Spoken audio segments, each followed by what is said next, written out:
সুপ্রিয় দর্শক, আমি এই মুহূর্তে আছি ঢাকা ইউনিভার্সিটি টিএসসিতে। আপনারা দেখতে পাচ্ছেন টিএসসিতে যে বনবাসী মানুষের জন্য ত্রাণ সামগ্রী পাঠানোর জন্য ট্রাকে লোড করা হচ্ছে। সবাই কিন্তু সহযোগিতা করছে, সবাই হাতে হাতে দিয়ে কিন্তু সহযোগিতা করছে। আপনারা জানেন যে বন্যায় প্রায় 11টি জেলায় পানি প্লাবিত হয়েছে।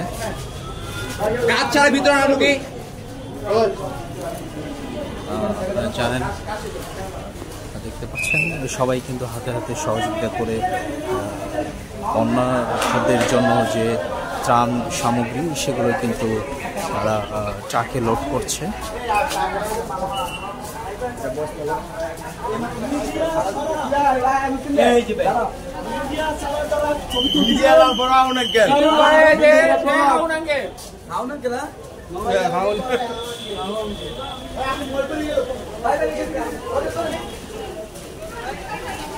আপনাদের দেখানোর চেষ্টা করব, সবাই কিন্তু হাতে হাতে সহযোগিতা করে বানভাসী মানুষের জন্য যে ত্রাণ সেটি কিন্তু ট্রাকে লোড করছেন। ট্রাকে লোড করার পরে কিন্তু তারা যে অঞ্চলে পানি প্লাবিত হয়েছে সেই অঞ্চলগুলি কিন্তু তারা পৌঁছাবে।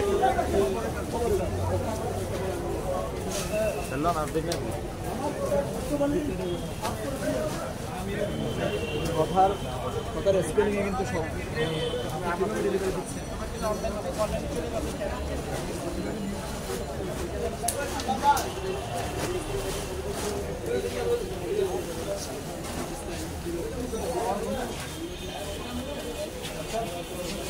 আজকের যে চিত্র টিএসসিতে সেটি কিন্তু আপনাদের দেখানোর চেষ্টা করব। আপনারা দেখতে পাচ্ছেন অসংখ্য ত্রাণ কিন্তু এসেছে, বিভিন্নভাবে জামা কাপড় খাদ্য সামগ্রী এসব কিছুই কিন্তু প্যাকেটিং করেই কিন্তু বানভাসী মানুষের জন্য পাঠানো হচ্ছে, লোড করা হচ্ছে। ঢাকা থেকে ট্রাক লোড করে কিন্তু যে অঞ্চলগুলো পানি প্লাবিত হয়েছে, যে অঞ্চলগুলো ক্ষতি বেশি হয়েছে সেই অঞ্চলগুলোই কিন্তু এই ত্রাণ সামগ্রী কিন্তু পৌঁছাবে।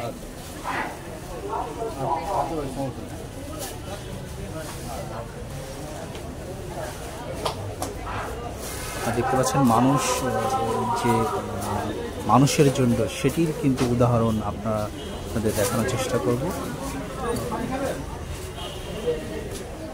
যে যা পারে সেভাবেই কিন্তু সহযোগিতা করেছে। এখানে কিন্তু শুধু পানি, বিশুদ্ধ পানি কিন্তু আছে, আপনারা দেখতে পাচ্ছেন।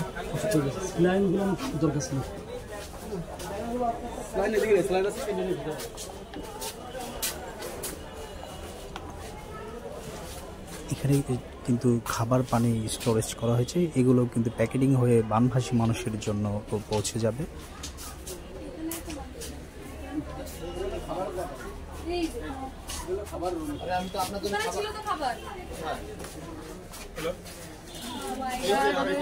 তাদের দেখানোর চেষ্টা করব যে টিএসসির যে বর্তমান পরিস্থিতি।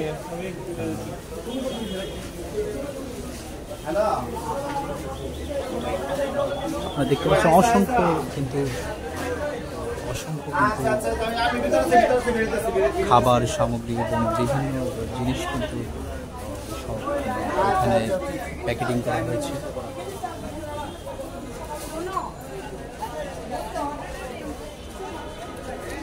এগুলি কিন্তু আস্তে আস্তে ট্রাক লোড হচ্ছে, লোড হয়ে কিন্তু সেই সকল জেলাতে যাবে যে সকল জেলাগুলোতে পানি প্লাবিত হয়েছে, মানুষজন কষ্টে আছে, সেই বানভাসী মানুষের জন্যই কিন্তু এই প্যাকেটগুলো যাবে।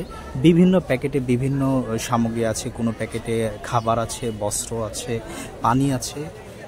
যে অঞ্চলে যে জিনিসটা বেশি প্রয়োজন সেভাবেই কিন্তু তালিকা করে কিন্তু দিবে। আবার এমন প্যাকেটে কিন্তু লেখা আছে কোনটা মহিলাদের কোনটা পুরুষদের, সেভাবে প্যাকেটিং করে করে কিন্তু তারা পৌঁছে দেওয়ার চেষ্টা করছে। আপনাদের যদি আরও দেখানোর চেষ্টা করি,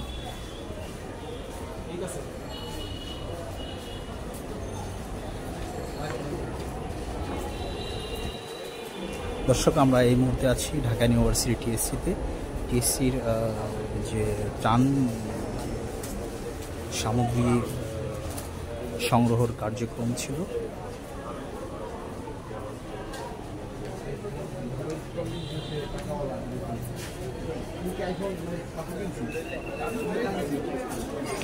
আপনারা দেখতে পাচ্ছেন ভিতরে কিন্তু বিভিন্ন খাবার, চাল, ডাল, পানি সবকিছুই কিন্তু এখানে আছে। চাল আছে, ডাল আছে, এখানে কিন্তু সকল কিছুই কিন্তু বানভাসী মানুষের জন্য প্যাকেটিং করে কিন্তু পাঠানো হচ্ছে।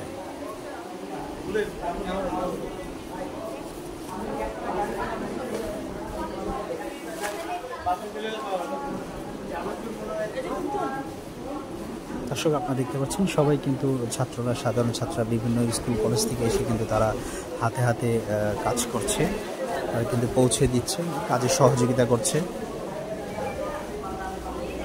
দেখতে পাচ্ছেন বিভিন্ন স্কুল কলেজ থেকে কিন্তু ছাত্ররা এসে কিন্তু এই কাজে সহযোগিতা করছে। যে যেরকম যে যেভাবে পারছে তারা কিন্তু সহযোগিতা করছে, দেখতে পাচ্ছেন।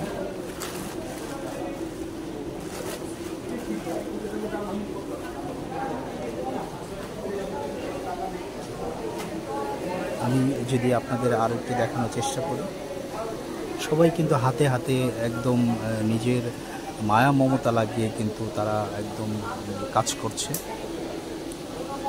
এটা যেন অন্যরকম একটা ভালোবাসার নিদর্শন।